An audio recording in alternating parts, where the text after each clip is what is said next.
if telekinesis is actually real, it shouldn't take that much effort. The way that I think telekinesis would be possible, according to quantum physics, is through the use of astral projection. In quantum physics, there's such thing as non-local consciousness, meaning that consciousness doesn't have to be local, meaning that consciousness is not attached to your body, or at least it doesn't have to be. There is a whole field of reality that we don't see, kind of like the fourth dimension. And consciousness in quantum physics is described as an awareness, a field awareness. This is why I think quantum physics is such a hard pill to swallow, is because it teaches you that we actually don't really know what reality is, because reality is just what we observe it to be. But quantum physics also says that when you observe something, you give it your energy. So then the question becomes, would you be able to influence something from just observing it? This is actually called the observer effect. Quantum physics studies prove that when particles like electrons or photons are observed by a conscious party, they collapse from a wave of infinite possibilities into a specific and measurable outcome. This is why telekinesis could be possible. But now the question is, how do we get there? Because how do you possibly expect to influence a wave of infinite possibilities? So much so that the item becomes a different, specific, or measurable outcome than the one that you're observing now. This is where I think astral projection and the fourth dimension come into play. Like in the book Frequency by Penny Pierce that I recommended in my last video, she talks about the way to raise your own personal vibration is by returning to your home frequency. Your home frequency being your inner child.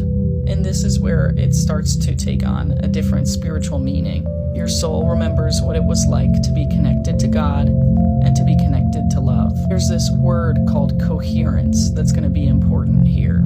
Coherence is where you, the self, dissolves and you realize that separation is an illusion. You become one with all of the things around you that you are able to observe. You realize that the entire field is God, and that you or your soul is a piece of God. In the Bible, it talks about how God created all of us in his own image, meaning that we are literally reflections of him. And by that logic, we are all creators, since God is a creator. The creator, I should say, of the universe. So once we become coherent, we remember that we are limitless, and that we can influence things in any way we want to. Astral projection is a way of removing your soul or your consciousness from your human body. And once you do so, you can affect the field.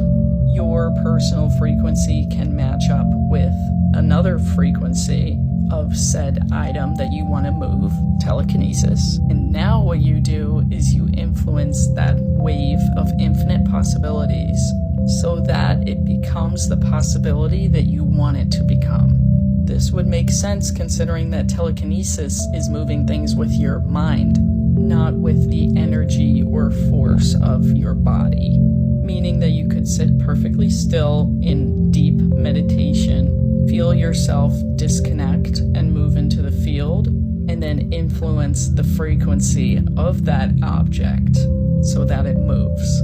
This would be a combination of your attention and your intention. I know it's a lot to unpack, but I think it makes sense.